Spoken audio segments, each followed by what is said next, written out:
Hi, and welcome to FECoff Friday. Um, Woohoo! Woohoo! We are live. Let me introduce Jim and Justin. These are some amazing men, guys. We have been working really hard on putting together this podcast, the Cancer Dogs program, and several other things. Jim, I'm gonna let you introduce the program. Okay, cool. Cancer Dogs has been a passion project for us ever since my friend Mark Verma passed away from cancer, and he's the guy that started a dog adoption in Dallas called Paws in the City. Paws reached out to us and was wondering if there was something that we'd recommend that they could kind of move into differently than where they were, and we recommended Cancer Dogs, and they totally bought in. And here we are now. We're doing a soft launch. Cancer Dogs is all about helping dogs that have been diagnosed with cancer, and us using information from other dogs that have successfully beat it. I mean, there's a lot of good stories that we've collected, and you'll meet Justin here in a second. But the patient-reported outcomes are what makes our whole playbook work. It's all about getting those stories and those success stories, and honestly, the stories that aren't good too. They don't all make it. The key to it is pretty much early recognition of cancer is a key part of it. So we're here today to talk about FECoff, man. FECoff Friday is a huge thing for us. FECoff's all about really talking about how stupid the government is and how fucked up the pharmaceutical world is, and so many things that they do make you want to say FECoff. So we're going to be doing a lot of that today. Yes. um, Admittedly, when we first started doing this FECoff thing, watching you get excited over, the government knows that this is helping fight cancer. They know. Um, and we're angry about it. We're angry that this is not legal everywhere. And that's really where the FECoff came from, because we're angry about it. Yeah, we're mad, and we want to do something about it, and I wish I could take credit for it.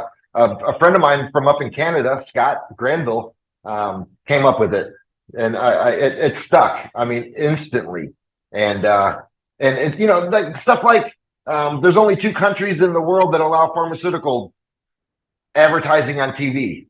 FECoff, man, that's crazy. How can they do that? How do we accept that as Americans, even allow that to happen? There's actually people going into the doctor, telling the doctor what they need based off of what they learned on a commercial. That's Oh, yeah. that's how our healthcare is working. FECoff, man. I mean, can we not do better than that? I mean, it's totally in a position now where I don't think it could get any worse. I saw a meme the other day that was talking about the industry being that they basically come to a point where there's nothing else they can do, so they're going to go ahead and recommend a plant that's 96% successful. It could be illegal in certain states, but it's 96% successful, even after all these other things don't work, which are Western medicines. Is when we refer to other things. It's chemo, radiation, surgery, for cancer. And it's just, like I said, it's what makes us want to scream FECoff as much as we can. We're advocates, activists. We're activists also. We do a lot of action work on cancer. Makes us even learn more, So Yeah. what's up with Justin, our other FECoff guy? Yeah, I mean, I agree. I've been seeing for years how, the government's repression of cannabis has been hurting so many people, and they've just been dragging their feet. Like they don't want to make the change. They know that it works and that people want it. It's like 90% of Americans want at least medical cannabis to be legal. 90%. How many people agree on any topic in today's society with that level of support, and they still won't even make medical legal? So clearly there's something going on. And yeah, just FECoff. It's ridiculous that the government is preventing people from using a non-toxic medicine that's been used for thousands of years, and that actually has the efficacy backed up by huge amounts of scientific evidence and patient-reported outcomes. So there's just no more excuses, and it's really just about people rising up and demanding the change at this point.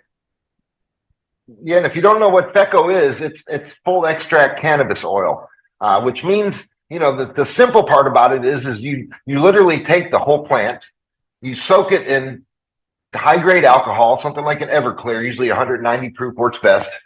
Some people have ideas that you can soak it for 30 minutes. I like to soak it for 30 days.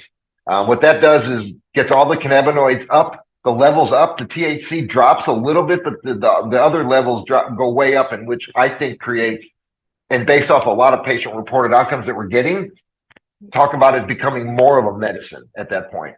And then you purge the alcohol out of it. It's an amazing. And then all you have left is the plant. It's literally there's no added and nothing. There's zero added to it. It's absolutely positively clean from Mother Nature. And this plant's been around for thousands of years. And yeah, so FECO is an amazing medicine. It's not only good for cancer, but it's also good for a lot of the side effects of cancer. They give you medicine when you come home from chemo, and that's when my son had cancer, and he was able to eliminate 5 of the 9 prescriptions by using cannabis oil, which to me, to me, feck off, man. How could that not be a factor that makes people start looking at the options that are out there, and especially some of the stuff that we do with our program we're working on called Whole Health Oncology is to be more patient autonomy, to provide them with the ability to fight their own fight and have control over it from the very beginning. And in most cases, knowledge is huge. We provide tools and knowledge, and really what people are learning now is that the healthcare system they'll diagnose you one day, and then you don't see the doctor for 30 days. And then you're supposed to be okay with it. It's like, great, you diagnosed me with cancer. I think I'm going to die. And I get wait on that referral. I'm just waiting on that deal. I can't wait till my appointment so I can go in and probably get another referral, which is another 200. You know what I mean? It's just like, woo, feck off, man. We can do better. Feck off. So yeah, we've got some cool stuff coming up. We're open for suggestions on what else to feck off on. We'll take we'll get to a point where we'll have an open discussion in the future. This is our first inaugural one, and kind of shooting from the hip, which we're all pretty good at that. But jump in, man. Jump in. Do something. If you're mad about it, do something about it. Don't wait till you're totally organized to do it. Do something. Feck off. And feck off. And feck off on cure, man. Cure is bullshit. We are all about prevention. We are moving the filter to the front. Our goal is to convert hospitals to prevention centers. I mean, that's a goal. That's a big one. That's a big one, and that's a mission, and that's one that I know we can do it, man. Because there's so many of those dinosaurs out there that are basically sitting there waiting for you to get sick, so you can go there to get other people sick. It's just it's feck off, man. Really, are we not a more aggressive country? Or more knowledgeable of what is causing the sickness in the first place? That's another thing that we do, that they treat the symptom. The world treats symptoms. Back off. That's not what you treat to get better. You treat the root cause. The root cause is fix the endocannabinoid system. And you feed your endocannabinoid system, because that's what's starving because of the 1937 prohibition on hemp. Literally, everybody was getting CBD and hemp, and all the cannabinoids in your body, including THC, at a very low amount. Back before 1937, they made you legally grow it. That was part of the deal. You grew it, you fed it to your animals. Your animals had eggs. We ate the animals. They all had CBD in them. The CBD fed us. And guess what? Cancer was basically a non-issue back then. Now, it wasn't a completely unheard of or anything like that, but nothing like what's going on now. Back to cancer dogs. Like I said, this dog right here is why I do what I do. A lot of people talk about dogs and not doing THC. Well, that's feck off. That is completely wrong. Kira has been on THC for about 2 months now. I slowed her into it kind of with some hemp that was 0.3 THC, and now she's on a diet of some FECO extract, sativa during the day, indica at night. Doesn't bother her at all. She seems healthier than ever. Her skin coat is beautiful. She had a little skin tag on there a couple months ago, which kind of made me panic a little bit and go to the vet. And the vet immediately, guess what they said? They said, come in and get it cut off. FECoff, man. You know what happened 3 days later after giving her some THC? It was gone. Completely went away. No surgery, no nothing. Just making her healthy and making her endocannabinoid system work, fight to fight. So those are the things that we're really learning that we can share with you. The FECo Playbook for dogs is amazing. It's coming along. Coming along every day that you share a story. The FECo Playbook gets better. So if you're listening to this podcast, share your story, please. We need to hear them. There's a ton of people out there with good stories and bad stories. And honestly, the bad stories we probably learn a lot more from. But what we want to know are key points that really help us move the needle in the future. Our goal is to prevent this stuff. Not cure it, prevent it. Yes. So let's talk about one of the ways to prevent it. Let's talk about the food that we give dogs. Let's do it. Yeah, I can jump in a little bit there.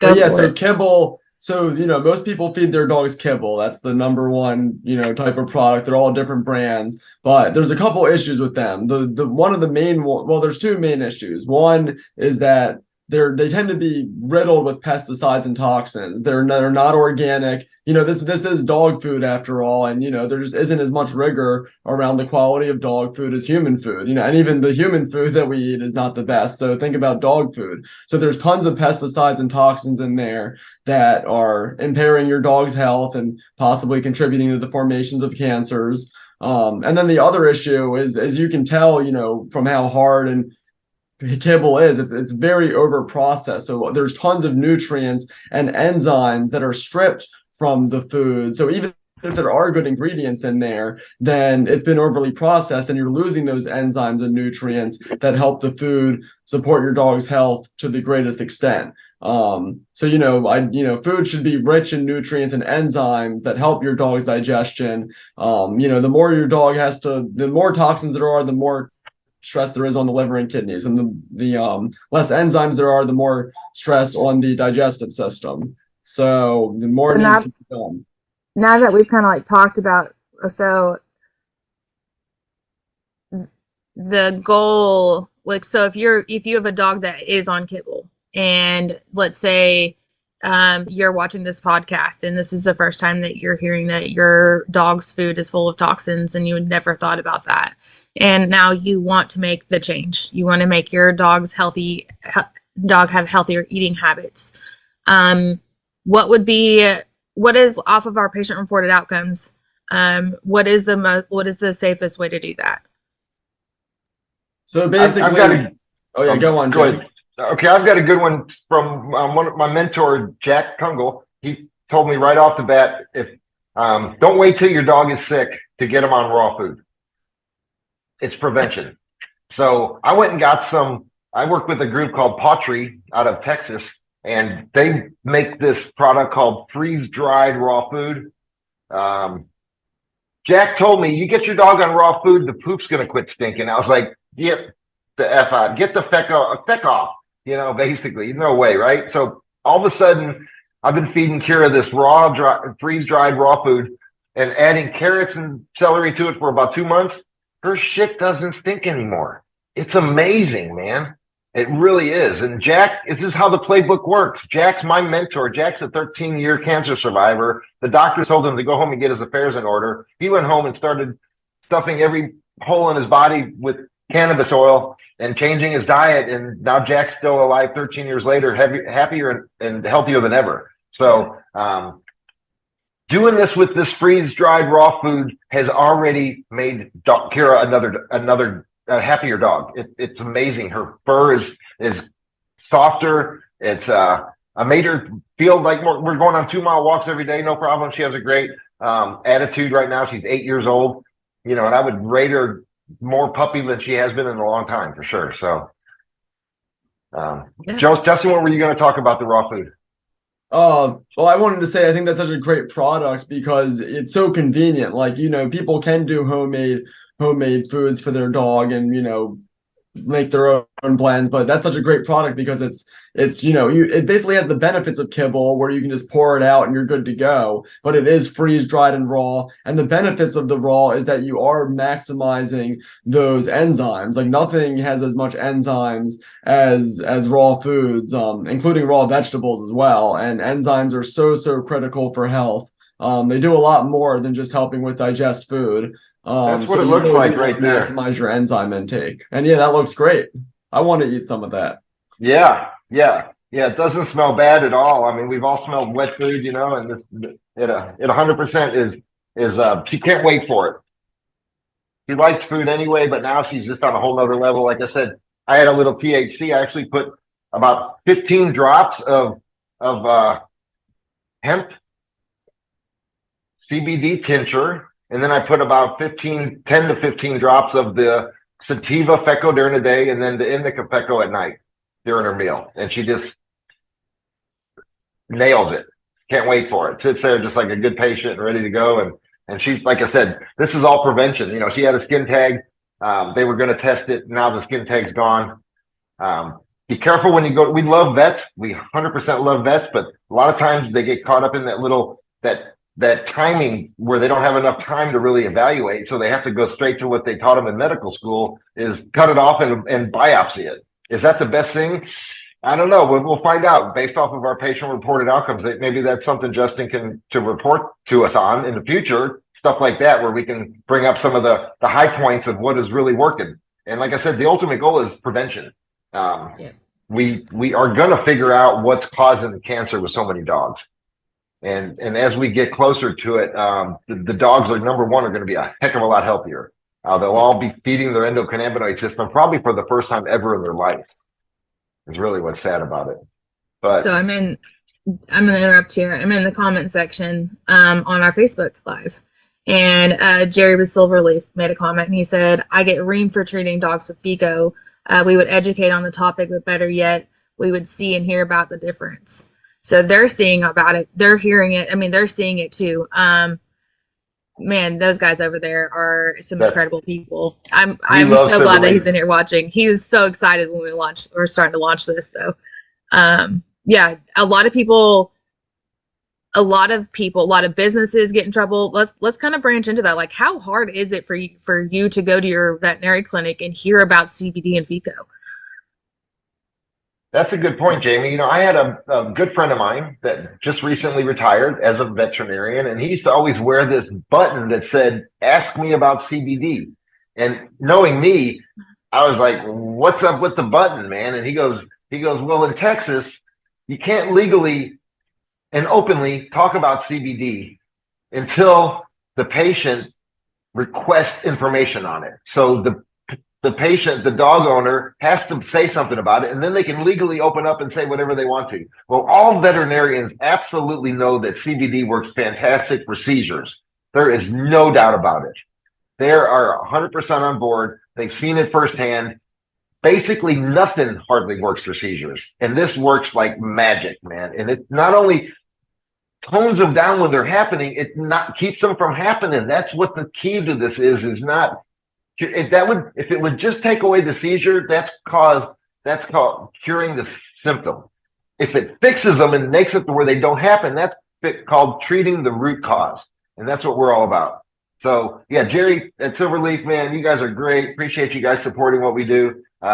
Very much. He commented again. He said, "We are elated about this. Before you guys, we felt alone in it." Oh, well, that's what we want to help dog owners. There's so many. I'm getting caught up in this social dilemma. I obviously make a lot of comments and things on social media, and so now all I get are these feeds of people that are having dogs and dying, and gosh, it's hard, man, and it makes me want to do what we're doing even more. I'm not gonna quit because of it. It's tough, but I just need to take a break from social media. But the bottom line is, it's happening a lot. People don't know what to do. They literally have one thing to do: go to the vet. And we're gonna and do preventative measures. Go to the vet and do preventative measures. And that'll lead to another comment. Rob Miller is in here, and he says, his dogs get CBD daily for preventative measures. That is a fantastic thing to do. Awesome. So do Awesome. my dog and cat, by the way. Yeah, Who doesn't want to be like that? right. Oh, Let's talk about how we know. So if your dog, say you have a dog who has cancer, right? And you have started administering CBD and FECO to your pet and changed their diet. What sign do you look for whenever? What sign do you look for in their daily actions and their behavior to let you know that they're starting to improve? That's a good question, Jamie. I think a lot of it is a lot of things that happen while you're sick and when your dog is sick. You don't want to let it don't get comfortable with it being in that shape. You want to have a baseline of where you think they should be and then base it off of that. Don't base it off of where they are now. So I think a dog should, and one of our partners always refers to it, that your dog should act more like a puppy. If you can get them acting puppy Yeah. like, where they want to do, and we'll go for a walk and they're excited and they see the snack come out and they jump out and ready to go. That's what I want to see. And the symptoms are normally, you know, Justin can relate to some of these symptoms and talk to us a little bit more about this of like what symptoms they get, and as you see them going away, what you can expect your dog to be doing differently. Yeah. Justin, you want to talk about that just a little bit? yeah. So essentially, whatever symptoms have emerged when the cancer has come on, a lot of things are like low energy, low appetite, pain, difficulty moving, sometimes excess lethargy. But essentially, you want to whatever once your dog started changing and these symptoms started emerging alongside the cancer, you'll know that the cannabinoids are working if those symptoms whatever start going away. And there can be a lot of lesser common symptoms like eyes and nose crusting over. There's a lot that can happen depending on different cancers in different dogs, but essentially you want to see what symptoms have emerged since the cancer was diagnosed or right before it was diagnosed and monitor those to see how they're decreasing. And yeah, the over if there was one metric to describe, I really like the acting more like a puppy, because once they start, you can tell when they're happier, like if they're always have their head down and like there's that classic sad dog look where they put their paws in front and like sit down like this. Once they're moving around again and are happier and have more energy, you're on the right track. And that's come up a lot in the patient reported outcomes. They're like, after a few days, my dog just started acting better and happier overall. And then, there'll be the specific symptoms that start to go away. But overall, it's about their demeanor and energy. And that's great, Justin. And that leads to our other charity that we support. It's called ERIC, Early Recognition is Critical. It's all about recognizing cancer symptoms early and speaking up. It's not ducking the fact that you found a lump. It's sharing it with somebody else that can and help you get to the root cause of it. So it's not all easy to do by yourself. So remember that. So if you're petting your dog and you feel something, don't just.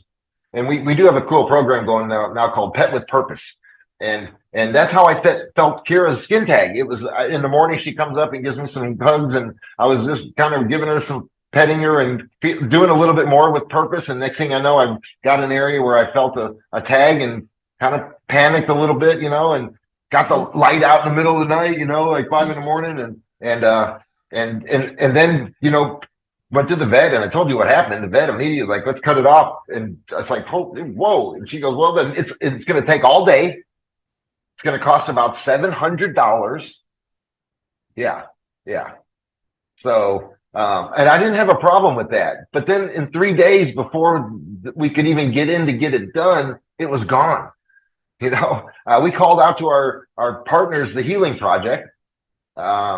These guys are great. They work with dogs all the time. They can tell stories about dogs 10 years ago that are still around.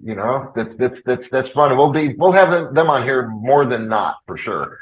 They're great people, right? They're just lovely to work with. They do consultations. They'll give you a free one up front, and then they have a little charge going forward, but it's for life. It's literally a one-time charge forever. If you got somebody that just wants to jump on the playbook's pretty much free. It doesn't cost anything other than helping us collect stories, and you have to get behind a a wall that asks you questions. It's like a survey. We have daily surveys, weekly surveys, surveys about symptoms, surveys about how's the dog doing now, surveys about are you changing their dog food, what kind of dog food did you change, and do you notice a difference? Those are the things that we want to know. Those are the things that help us help the next one. So with all these surveys, let's go and tell the purpose of that. So with these surveys, that turns into patient-reported outcomes. From patient-reported outcomes, we're able to pull key data points that could help another dog who's fighting cancer. Those key data points that are pulled are then used to create different playbooks. Out of how many ever patients, cancer dogs surveyed, this percentage of them changed their diet to this, and they had positive results. This percentage changed or added a FECO protocol, and it had these results. This percentage did this. So that's what the importance is behind these surveys. The surveys are also designed to make you think. We're going to ask you questions on, on what you're feeding your dog, on if you're exercising your dogs. We're going to ask you questions that are going to make you, are going to make you realize that these are things that you need to be doing at this time, that you may not be hearing from your clinic. Like I said, these are from reported outcomes. So this is how we use the data and how it becomes powerful. And for anybody who wants access to that, if you go to FECoplaybook.org, there is both for humans and dogs programs available. They're the same program for one for humans, one for dogs. So that would be on FECoplaybook.org. Awesome. And that's perfect, Jamie. And also we're adding, so we collect all those data points, which is honestly the first time it's ever happened, because 4 or 5 years ago when I started this journey, I started reading stories, and the more stories I read, the more complicated and dysfunctional it seemed, that everybody had different things, but there were certain things that kept showing up more than others. And that's what we're doing, is we're letting like cream rise to the top. It ends up, if you get enough stories, that you can see the needle move. And then we've hired some incredible researchers that have done amazing work in the past. They've dug deeper into cannabis and cancer than anybody ever has. And then we take that research and combine it with the data points and really create a full, I keep saying autonomy, but that's really what it is you got control of what's going on. You have all these tools and resources in front of you, and now all you have to do is do the work. We're setting you up for success. We're setting you up to where your dog is not only going to beat this shit, but they're going to come out of the other end smelling like a rose, similar to some of our patients that have been on the FECo playbook from day one. I mean, they came out feeling better than they did when they went in, even before they got sick. They just said they changed their life, and the change in their life and lifestyle. It doesn't mean you change your life. It means you change your lifestyle, and which does and ultimately change your life into a better place, and we like to refer to as homeostasis is kind of where we want people to go. That's prevention. If your body's in homeostasis, that means everything is kicking into gear. You're feeding everything properly. You're living right. You're not drinking too much alcohol and doing the eating crap. We all know food and our things. One other thing we haven't really talked about is our other F.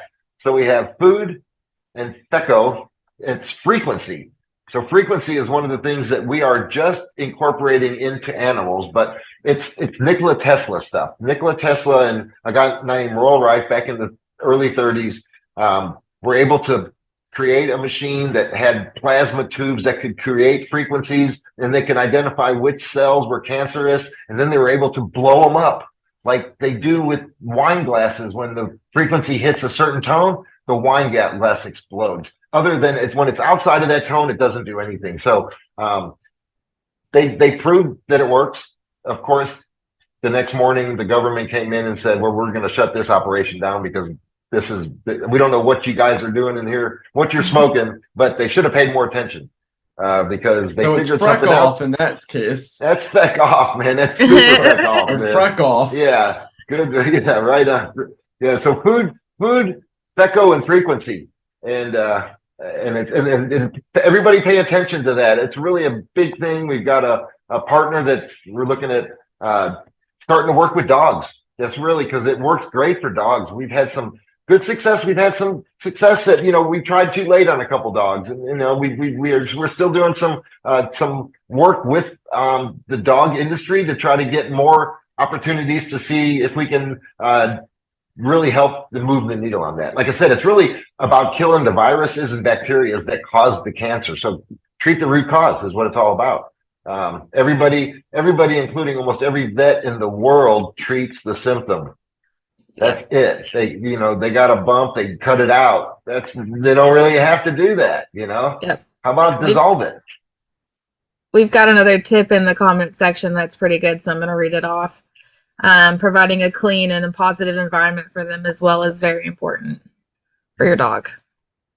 That is a very good happy dog, happy life. Yep. Yep. Make sure you're cleaning your dog bowls and dog consent, bedding. Like it can be very, disconcerting when your dog has cancer and, depressing obviously for the owner, but dogs can sense that. They can sense it better than humans can sense it in each other. So it's really important to stay positive and give them love and, put that positive energy into them, that you believe they can beat it. And it works on, levels that we can't fully understand. But this has actually come up repeatedly in the patient-reported outcomes, and it's something that our partners at the Healing Project have talked about, how, dogs can sense that, and it's important to maintain. And this is based off their experience with hundreds of people. So there really is a lot of value to that more subtle practice of positivity. Yep. It's the magic word, love. Hope. Yep, and a little love can go a long way. It is so true. It is true. That's the time it's the best time to love them is all the time. But yeah, you like I say, we're into prevention, but we know when sick happens, and we're trying to get ahead of it. It's a wave right now, and it's a big one, and it's really sad. I don't know if anybody can explain it. If you can, ready, go. But why the hell are dogs getting so much cancer these days? Yeah. It's just crazy, and it honestly could be as simple as the food. Dogs are used to eating raw. We've trained them not to now. They're just multi-generations of it. They do a lot of inbreeding. There's a lot of weird things going on with dogs. We're not judging anything like that. We're just trying to ratchet down through patient-reported outcomes. As you can tell, where Justin is, everything he talks about, he's focusing on patient-reported outcomes, which is so important. Nobody else does that. I would love for 100 other people to be doing that, and all of us talk, and then we all get together and take the data and put it on a whiteboard and see what happens. Our researchers, you're going to be seeing in the future. We're going to send some. I don't know, Jamie, if you have. Can you share your screen? You want me to find that video? I'll let y'all talk about the clip. Yeah, and if it's not a big deal, we can show it next time. We can show it next time, and we'll get a lot of people to show up for that. That's a we got to tease them something for next time. Yeah, next time that map that our research team has worked on, showing the level of research and how they've organized it is truly fascinating and quite beautiful, frankly. So yeah, we should come back next time to see that. I'd recommend doing a little microdose of anything you have before you do, because it will not hurt the experience at all. Let's talk a little bit about he'll nerd it out for us. Hey, let's talk a little bit about our dispensary program. Yeah. Okay. How it can help cancer dogs. Yeah. So, right now, if you are we'll start by doing, if you're a dispensary that offers products for dogs, please reach out to us. We have a program for humans, allow cancer patients who are regularly reporting to get discounted FECO. We're working with a dispensary partnership. We would like to extend this out to pets. So that is something that we will be branching into in this upcoming week as we're launching Cancer Dogs. Is finding the dispensaries that will help us get the FECO to the pets. I'm going to vote for one that I know will sign up immediately. Silverleaf. We should immediately start our program in Oklahoma, and they're so passionate, and that should be a no-brainer. Yep. Yeah, he's been jumping from the moment he saw it posted. That's awesome. Yeah, and basically any dog owners in Oklahoma that have a dog with cancer, or you want to put them on a prevention, let's talk to us about it. We can help you, get on a preventative type of a program. We'll work on it even more as we get more education, and I think we can help everybody kind of start understanding how prevention is so important, and how the early recognition is the key. It makes the treatment so much easier. So kind of what we've done is pretty cool. It's a program called Whole Health Oncology, and our official name is the Whole Health Oncology Institute, which means we're a research team that is collecting data, but we're also using the data to help people. A lot of people collect data for one reason only, and that's to make a bunch of money. That's completely not why we're doing it. We're doing it so we can pay. We're doing the ultimate pay it forward. We're collecting data and paying it forward to the future people that are going through it. And hopefully that will end up becoming that prevention we're talking about. Yep. Soon enough, you'll learn that, like we all know Dave. Dave is our patient 001 with the FECo Playbook. He jumped on the program the day he got the diagnosis, and he would tell you right now that he is better because of it. And he's helping us with the dispensary program, but he's the biggest believer that we have, and it's somebody that you guys can talk to if you want to. We've got multiple different consultants too, and friends and people that have had dogs that we like to help create a community too. Where our app is in the process of being finalized, but there is one currently that we might open up soon. But ultimately, what we want to do is have a place where people with similar types of cancer in their dogs can talk and communicate through different channels, where they can here's good positive results of like what to expect. Everybody wants to know what to do and what to expect, and that's not asking too much. I think it's important to let everybody know, we have stages of what we do. So we are in first launch of the Cancer Dog program, but that doesn't mean that we are done with it by any means. We are still going to continue for the foreseeable future to have more resources to provide. Like I said, we're working on an app. We're working on some back end stuff. We do have plenty of stuff available for the Cancer Dog program right now, but that is not where we're stopping at. So, keep spreading this out to people, keep telling people that we're here, and know that we have an entire work plan ahead of us to grow this program, to offer more resources for these dogs, and for the dog owners. This is something that our entire team is passionate about. Very much so. I second that. We are coming close to 3:00. Is there anything else that we want to stress the importance of on this podcast? I want to show a cool Frisbee we have. Oh yeah. This is on social media right now. That's my dog, Kira, and my son's dog, Khaleesi. And it just says what we do. We hate cancer. We love dogs. And that Frisbee is going to be on social media over the next week or so with some share, and comment things, where we'll be drawing a winner a day and be sending these Frisbees out. These are glitches made by MVP Disc Sports, which is one of our best partnerships we've ever had with any partner whatsoever. They're fantastic. They got great discs. We got one of the best disc golfers named Simon Wazat. But yeah. Follow us on social media, Eric versus Cancer, and also FECo Playbook. FECo Playbook. Yep. Straight up. Yep. Cool. Well, this has been great. This has been fun. Our next podcast, we're going to be adding in several different guest speakers. We are partnered up with Paws in the City.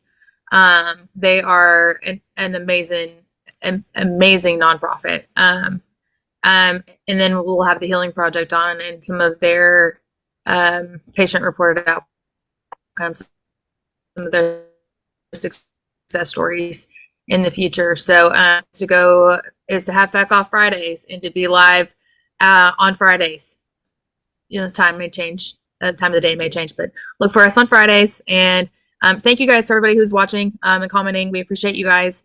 No relief, we're coming after you. Yeah. Jerry, we're coming to join forces again. Some more. Yep. Cool. Good stuff. Thanks, Jamie, for Rob, organizing. I see your comment. I would like to talk some more to you too, Rob. All right. Well, thank you guys very much for watching. We will see you guys next week. Have a good day. Take off. Bye.